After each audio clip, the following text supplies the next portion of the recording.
কত মানুষ কহে দাদরা নানারা যখন বড় হয়ে যায় ছেলে পিলে, আরে মরা তোকে কাল বাদ পরশু দেখতে আসবে, আর তুই দুটা সূরা গালা না পড়বি তো কেমন করে তোকে পছন্দ করবে?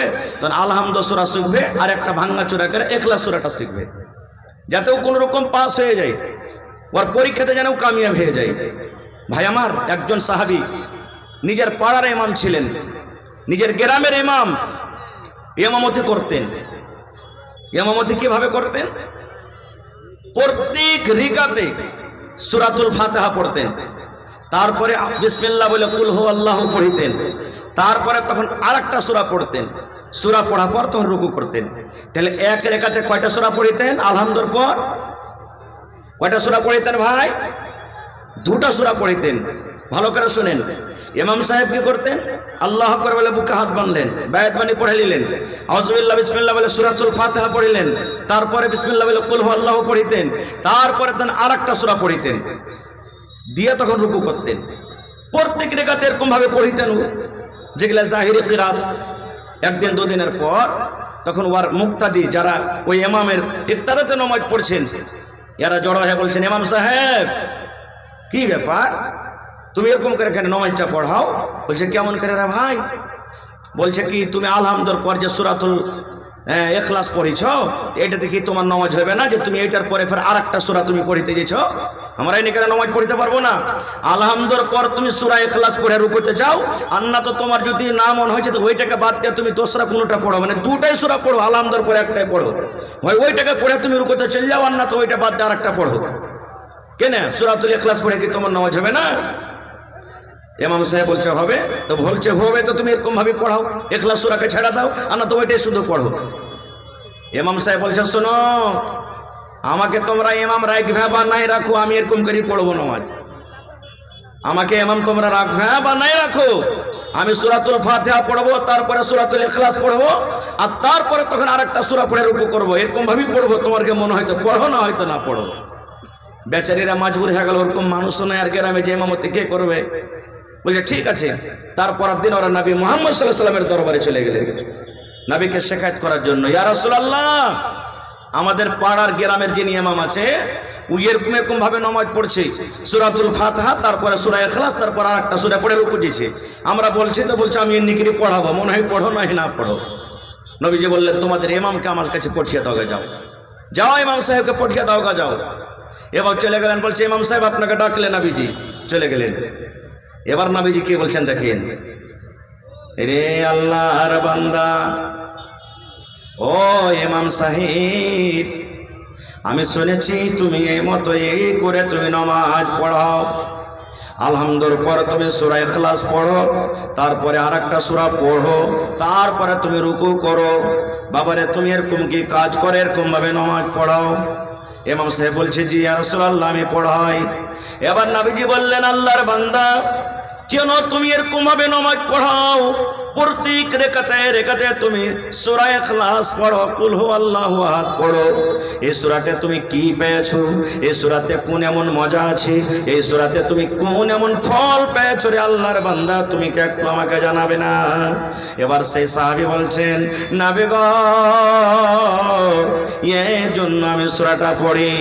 আমি যখন নামাজ পড়ি, আমি যদি সূরাতুল ফাতিহার পর যদি সূরাটাকে না পড়ি, মনে হয় আমার শান্তি আসে না, মনে হয় নামাজ পড়ে আমাকে মজা লাগে না।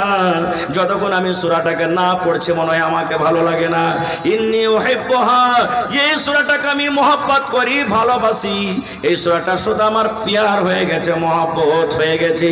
এই জন্য নবী গো, আমি প্রত্যেক রেখাতে সূরাটাকে তেলাওয়াত করি। এবার নবীজি কে বলছেন দেখেন, এই আল্লাহর বান্দারে, যখন তুমি সূরাতুল ইখলাসকে ভালোবাসো, সূরাতুল ইখলাসের সাথে এতক্ষণে মহব্বত করো, এই ভালোবাসা এই মহব্বত আল্লাহর জান্নাতে তোমাকে নিয়ে চলে যাবে। এই মহব্বত ভালোবাসা আল্লাহর জান্নাতে তোমাকে নিয়ে চলে যাবে। নারে তাকবীর। তাহলে একটা সূরার ফজিলত শুনে নিলেন। সূরাতুল ইখলাসকে যদি মহব্বতের সাথে এরকম ভাবে পড়েন, আল্লাহ তাআলা আপনাকে জান্নাত নিয়ে চলে যাবেন। আর একটা আমরা আয়াত পড়ি, আপনারা পড়ি, আয়াতুল কুরসি। মুখাস্তি আছে না নেই? জোরে বলেন আছে না নেই? যদি না থাকে মোবাইলে এখন গান না শুনে খালি বলবেন আয়াতুল কুরসি, পট করে চলে আসবে। তারজমা শুনতে চাহেন, এমনি পড়িতে চাহেন, বা মা আছে, বাপ আছে, বেটা আছে, বেটি আছে, নওজওয়ান শুনেন। 1 নম্বর ফজিলত, নবী আমার বলেছেন, যদি কোনো আল্লাহর বান্দা, যদি কোনো আল্লাহর বান্দি আয়াতুল কুরসি ফরজ নামাজের পর একবার পড়ে নেয়, আপনি 5 ওয়াক্তের ফরজ নামাজ পড়লেন, সালাম কালাম হয়ে গেল, তাসবিহ তাহলিল হয়ে গেল, জিকির আজকার যা করেন, নামাজের পর নবী বলেছেন যদি কোনো আল্লাহর বান্দা বান্দি একবার আয়াতুল কুরসি পাঠ করে নেয়, তাহলে লোকটা জান্নাতে যেতে শুধু তাকে মওত আটকে রেখেছে রে। লোকটা যেদিনে মরে যাবে আল্লাহর জান্নাতের ভিতরে চলে যাবে। যতদিন বেঁচে আছে অতদিন জান্নাত থেকে দূরে, মরলেই জান্নাত চলে যাবে। শর্তে কি? 5 ওয়াক্তের ফরজের নামাজের পর পড়িতে হবে। 1 নম্বর ফজিলত। আর একটা ফজিলত কি?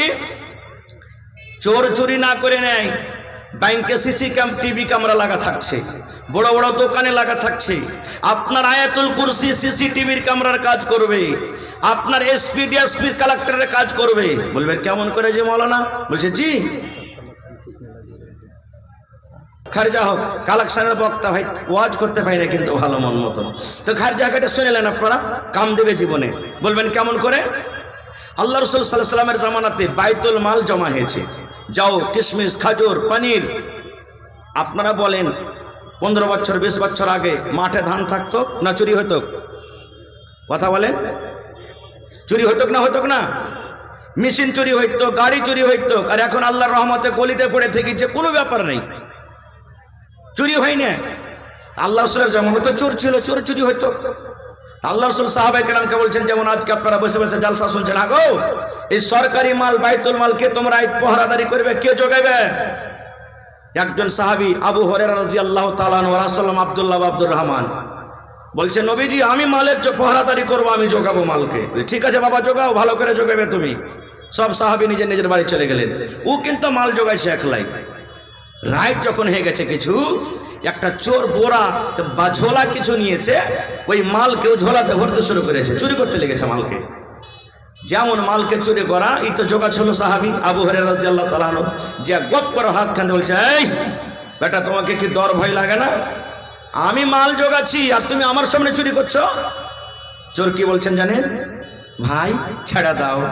তোমার হাত মা ধরে বলছে, ভাই রে, ছেলে পেলা না খেয়ে মরছে, কাঁদছে কাটছে, ভাই আল্লাহর রাস্তায় তুমি ছেড়ে দাও, আর চুরি করতে আসবো না কো। ওয়াদা করছে চোর, আর চুরি করতে আসবো না কো। সাহাবে কেরামের দয়া ময়া হয়ে গেল, যাজ্ঞা আসবি না তোরা ভাই, না তো আসবো না, ছেড়ে দিলেন। ভোর হয়ে গেল, চলে গেলেন নবীর দরবারে। নবী আমার বললেন, হে আবু হুরায়রা, কেমন করে তুমি মাল জোগাছো? রাতটা তোমার ঠিকঠাক ভাবে গেছে কিনা?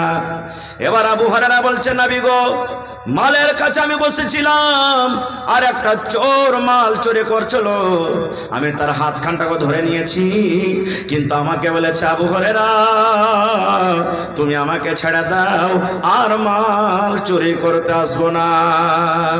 এবার নবীজি আমার কি বলছেন দেখেন, হে আবু হুরায়রা রে, চোর ঝুট্টা কথা বলেছি, চোর মিথ্যা কথা বলেছে, তোমার সাথে ওয়াদা করেছে আসবো না, কিন্তু আমি নবী বলি ওই চোর আজ রাত্র মাল চুরি করার জন্য আসবি। বলছে নবীজি যে ওয়াদা করেছে, বলছে আরে আমি নবী বলছি চোর আসবে তো আসবে চুরি করতে। ই তো নবীর কথা এমন বিশ্বাস করতেন যে পাহাড় যদি বলে দেন নবীজি যে ওখান থেকে উঠে এখানে চলে আসবে, তাও সাহাবায়ে কেরাম বিশ্বাস করতেন। নবীজি বলেছেন চোর আসবে তো আসবে, ই নিন কেনে যাবে। আর ঠিক রাত হয়েছে, কিছুক্ষণ রাত, ফের চোরটা চুরি মাল চুরি করতে চলে এসছে। ওর হাত ধরলেছে, আবার বলছে, এই তুমি যে গত রাত্রে আমার সাথে ওয়াদা করেছো চুরি করতে আসবো না, ফের তুমি চলে এসছো মানে? বলছে, ভাই রে, ছেলে পেলা না খেয়ে খুব মরছে, কাঁদছে, ওর কষ্ট সহ্য না করতে পারে, ভাই চুরি করতে চলে এসেছি, আই তুমি ছেড়ে দাও, আর আসবো না কো। ফের ছেড়ে দিলে সেদিন, আসবে না তো? না তো না। ফের ভোর হয়ে গেল, নবীজি বলছেন, আবু হুরায়রা চোর এসেছিল? বলছে নবীজি এসেছিল, কিন্তু আবার ওয়াদা করে ছাড়া আসবো না, ওর ময়া থেকে আমি ছেড়ে দিয়েছি তাকে। নবীজি বললেন, শোনো, আজ রাত চুরি করতে আসবে।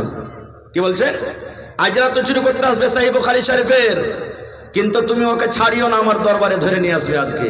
বলে ঠিক আছে। ঠিক দ্বিতীয় রাত্রে আবার চুরি করতে চলে এসেছে। এবার হাত কান ধরে বলছে, আর তোকে ছাড়বো না, আজ নবীর দরবারে ধরে নিয়ে যাব, তুই আমাকে 3 রাত থেকে ধোকা দিছিস। এবার দেখেন চোর কি বলছে, রে আল্লাহর বান্দা, তুমি নবীর দরবারে আমাকে ধরে নিয়ে চলে যাবি। চোর বলে, নবীজি আমার হাত কেটে দিবেন, আমার হাত কাটা পড়ে যাবে, কিচ্ছু তুমি পাবে না, আমার হাত জখম হয়ে যাবে, কেটে যাবে। কিন্তু আল্লাহর বান্দারে, তোমাকে যদি আজকে একটা দুয়া, একটা মন্ত্র আমি শিখিয়ে দিই, তাহলে বলো তুমি আমাকে ছাড়বে কি ছাড়বে না? কে শিখাবে? চোর একজন সাহাবীকে বলছেন, তোমাকে যদি একটা মন্ত্র শিখিয়ে দিই, তোমাকে যদি আমি একটা দোয়া শিখিয়ে দিই, তাহলে তুমি আমাকে ছাড়বে কি ছাড়বে না? এই জামানার আমরা যদি হতাম তো কি বলতাম? একবারে ওর তো 7 গোষ্ঠীকে ডেকে বলতাম, হালার বেটা, হালা চুরি চামারি করে লুচ্চালা ফাঙ্গে করছে, তুই দোয়া শিখাইতে আসবি আমাকে? কিন্তু না রে বন্ধু, না। খারাপ মানুষ যদি ভালো কথা দেয় লিয়ালেন, খারাপ মানুষ যদি ভালো কথা দেয় তো আপনি লিয়ালেন। লোকটা খারাপ হতে পারে কিন্তু কথাটা খারাপ হতে পারে না। সেই সাহাবী বললেন, রে আল্লাহর বান্দা, তোমার দোয়া কি বলো? বলছে, ভাইরি আউযুবিল্লাহ বিসমিল্লাহ বলে আয়াতুল কুরসি তাকে শিখিয়ে দিলেন। আল্লাহু লা ইলাহা ইল্লাহু আল হাইয়ুল কাইয়ুম লা তাখুযুহু সিনাতুন ওয়ালা নাওম। এই করে করে গোটা আয়াতুল কুরসি তাকে শিখিয়ে দিলেন। আমি আর যাবো না ওদিকে, বাস 1 থেকে 2 মিনিট গোটা আয়াতুল কুরসি শিখিয়ে দিলেন। বলছে, আরে ভাই, এত সুন্দর তুমি দোয়া জানো? চোর শিখিয়ে দিলে, এত সুন্দর দোয়া জানো? বলছে, হ্যাঁ। এবার শেষ কথা, চোর তখন বলছে, আরে আবু হুরায়রা, তুমি যে দোয়াটা শিখলে, আয়াতুল কুরসি শিখলে, তো তোমার শিখে লাভ কি হলো? কি তুমি ফায়দা পাবে? এটা যে আমাকে জিজ্ঞাসা করলে না? চোর বলছে ওকে। বলছে, হ্যাঁ রে ভাই, শিখে কি পাবো? এবার চোর বলতে লাগলো, হ্যাঁ আল্লাহর বান্দা শোনো, শুধু তার জন্য হাদিস নয়, ওটা হলো আমার জন্য, ওটা হলো আপনার জন্য, আমার মায়েরা খালাদের জন্য, কিয়ামত পর্যন্ত যত মানুষ আসবে সমস্ত মানুষের জন্য। এবার চোর বলতে লাগলো, আল্লাহর বান্দা, এশারের নামাজের পর যখন তুমি বাড়িতে ঘুমাতে যাবে, এশারের পর যখন তুমি বিছানায় ঘুমার জন্য চলে যাবে, বিছানায় বসে বসে আউযুবিল্লাহ বিসমিল্লাহ বলে যদি একবার আয়াতুল কুরসি পড়ে তুমি যদি শুতে যাও, তাহলে আল্লাহ রাব্বুল আলামিনের পক্ষ থেকে তোমার বাড়িতে আল্লাহ একটা ফেরেশতা দিয়ে দিবেন। ওই ফেরেশতা এসে তোমার মোটরসাইকেল যোগাবে, ওই ফেরেশতা তোমার কল যোগাবে, ওই ফেরেশতা তোমার গরু যোগাবে, ওই ফেরেশতা তোমার ধান যোগাবে, ওই ফেরেশতা তোমার মাকৈ যোগাবে। ফজর পর্যন্ত, সকাল পর্যন্ত তোমার বাড়িতে ফেরেশতা পহরাদারি করবে, কোন চোর তোমার বাড়িতে চুরি করতে পারবে না। কে বললেন? একটা চোর। বলছে, আরে ভাই, এত ফজিলতের দোয়া না তো? হ্যাঁ, যা ভাই, যা যা যা, তুই চলে যা, যা যা, ছেড়ে দিলেন। সকাল হয়ে গেল, নবীজি বলছেন, আবু হুরায়রা, চোর কি চুরি করতে আসেনি আজ রাত্রি? বলছে, ইয়া রাসূলুল্লাহ, চোর চুরি করতে এসেছিল, তবে কেন আমার কাছে তাকে ধরে নিয়ে আসনি? বলছে, নবী গো, এমন আমাকে একটা মন্ত্র দিয়েছে, এমন আমাকে একটা দোয়া দিয়েছে, ওই দোয়ার কারণে আমি চোরটাকে ছেড়ে দিয়েছি গো নবীজি। এবার নবী বললেন, কি তোমাকে দোয়া দিয়েছি? বলছে, নবী গো, চোর আমাকে বলেছে, আউযুবিল্লাহি মিনাশ শাইতানির রাজিম, বিসমিল্লাহির রহমানির রহিম, আল্লাহু লা ইলাহা ইল্লাহু আল হাইয়ুল কাইয়ুম লা তাখুযুহু সিনাতুন ওয়ালা নাওম। এই করে করে গোটা আয়াতুল কুরসি শিখিয়ে দিলেন। এবার নবী বলছেন, কি বলেছেন? বলছে, নবী গো, চোর বলেছে এশারের নামাজের পর যদি তুমি একবার আয়াতুল কুরসি পড়ে নাও, আল্লাহর পক্ষ থেকে তোমার বাড়িতে একটা ফেরেশতা চলে আসবেন, ওই ফেরেশতা তোমার গাড়ি যোগাবে, ওই ফেরেশতা তোমার বাড়ি যোগাবে, ওই ফেরেশতা তোমার ধান যোগাবে, ওই ফেরেশতা তোমার লোকড়ি যোগাবে, গোটা রাত তোমার বাড়িতে পহরাদারি করবে, কোন চোর তোমার বাড়িতে চুরি করতে পারবে না। কথাটা শোনা পর নবী তখন বলছেন, চোর ঠিকই বলেছে। নবীজি দেখেন তাসদিক করে নিলেন, চোর চোর ঠিকই বলেছে। এবার নবীজি বলছেন, আচ্ছা শোনো তো আবু হুরায়রা, 3 রাত থেকে যে তোমার কাছে যে লোকটা মাল চুরি করতে আসে, ওকে তুমি চিনো কে? বলছে, নবীজি কে? ওইটা হলো চোর একটা, যে মাল চুরি করতে আসে। নবীজি বলছেন, না রে খেপা না, ওটা চোর নয় রে, চোর নয়, জাকা শয়তান, ওটা হলো শয়তান রে, মানুষের রূপে তোর কাছে মাল চুরি করতে আসি। এবার আবু হুরায়রা বলছেন, ইয়া রাসূলুল্লাহ, চোর কত বড় ইলম জানে, চোর এত বড় দুয়া জানে, কত বড় সে মৌলানা মুফতি বলেন তো। এবার নবীজি বললেন, হে আবু হুরায়রা রে, চোর যাকে তুমি বলছো ওটা হলো একটা শয়তান মানুষের রূপে আসতো। ওরে সুবহানাল্লাহ। নবীজি বললেন, খুব বড় আলিম, খুব বড় পণ্ডিত, আল্লাহ তার ইবাদত বান্দেগি দেখে তাকে ফেরেশতার দলে আল্লাহ রাব্বুল আলামিন রেখেছিলেন, কিন্তু আল্লাহর একটা কথা না মানার কারণে, আল্লাহর একটা হুকুম না মানার কারণে আল্লাহ সারা জীবনের মতো তাকে জাহান্নামী ঘোষণা করে দিলেন। তাই নবীজি বলছেন, শয়তান ভালো কথা জানে কিন্তু শয়তান ভালো কথা মানে না, শয়তান আল্লাহ কি জানে কিন্তু শয়তান আল্লাহর কথা মানে না, শয়তান কোরআনকে জানে কিন্তু শয়তান কোরআনের কথা মানে না, শয়তান নবীকে জানে কিন্তু শয়তান নবীর কথা মানে না। আপনি ভালো কথা জানেন, আপনি ভালো কথা মানেন, আপনি আল্লাহকে জানেন, আপনি আল্লাহর কথা মানেন, আপনি কোরআনকে জানেন, আপনি কোরআনের কথা মানেন, আপনি জানেন এবং মানেন বলে ঈমানদার। আর শয়তান ভালো কথা জানে কিন্তু মানে না, এই জন্য শয়তান হলো বেঈমান। নারে তাকবীর। হয়নি, হবে না, হতে পারে না, আমার নবীর সাথে কারো তুলনা, হয়নি, হবে না, হতে পারে না, আমার নবীর সাথে কারো তুলনা। ভাই মুসলমান, আল্লাহ হায়াত রাখে, ইনশাআল্লাহ এই বিষয় নিয়ে আবার কোনোদিন আলোচনা করব। তবে ভাইরে, আল্লাহ তাবারাক ওয়া তাআলার এই পাক পবিত্র কোরআনের সাথে যদি আজকে আমাদের মহব্বত ভালোবাসা থাকে বা আছে বলে এসেছেন, আলহামদুলিল্লাহ। তবে একটু আর পরীক্ষা করি, একটু ভালোবাসা।